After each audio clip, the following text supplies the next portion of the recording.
साथीहरु म चाहिँ यो खोटाङमा आइसकेको छु है गाउँतिर। यहाँनेर हाम्रो के भन्छ यो सुपारीहरु पनि छ तर खासै फलेको चाहिँ छैन। यो चाहिँ मेरो ठुलो बाउको घरमा हो। बडा बाउ भनौं न, बुवाको दाइ हुनुहुन्छ। अनि यहाँ चाहिँ हामी चाहिँ कागती कलमी गर्नको लागि चाहिँ आइसकेको छौं। यहाँ हाम्रो काका हुनुहुन्छ। काकाले चाहिँ टक्क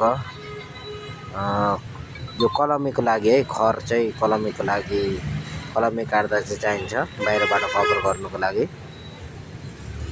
अब हेर्नु है, उहाँ चाहिँ जाँदै हुनुहुन्छ।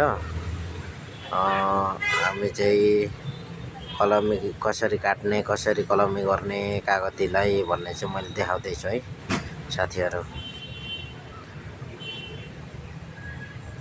यहाँनेर चाहिँ मर्नु लागेको रहेछ के कागती, त्यही भएर यसलाई चाहिँ छाटकाट गरेर कलमी गरेर अनि आउने भनेर चाहिँ उहाँले घिउकुमारी ल्याइसक्नु भएको छ अंकलले चाहिँ।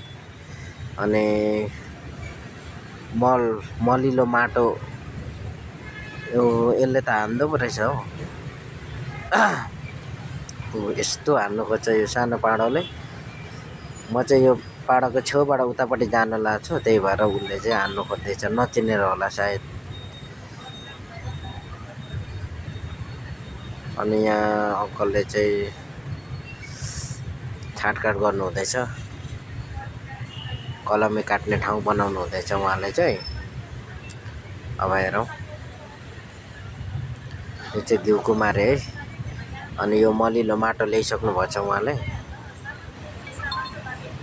यहाँ घिउकुमारी दल्नु हुँदैछ। यो चाहिँ खुर्किनु पर्छ, हल्का खुर्किनु पर्छ। खुर्किसकेपछि चाहिँ घिउकुमारी दलेर अब माटो लाउनु हुन्छ। यहाँ चाहिँ यो खरमा चाहिँ, खरले चाहिँ बाहिरबाट कभर गर्ने, खरको भित्रबाट चाहिँ यो माटो लाउनु पर्छ है।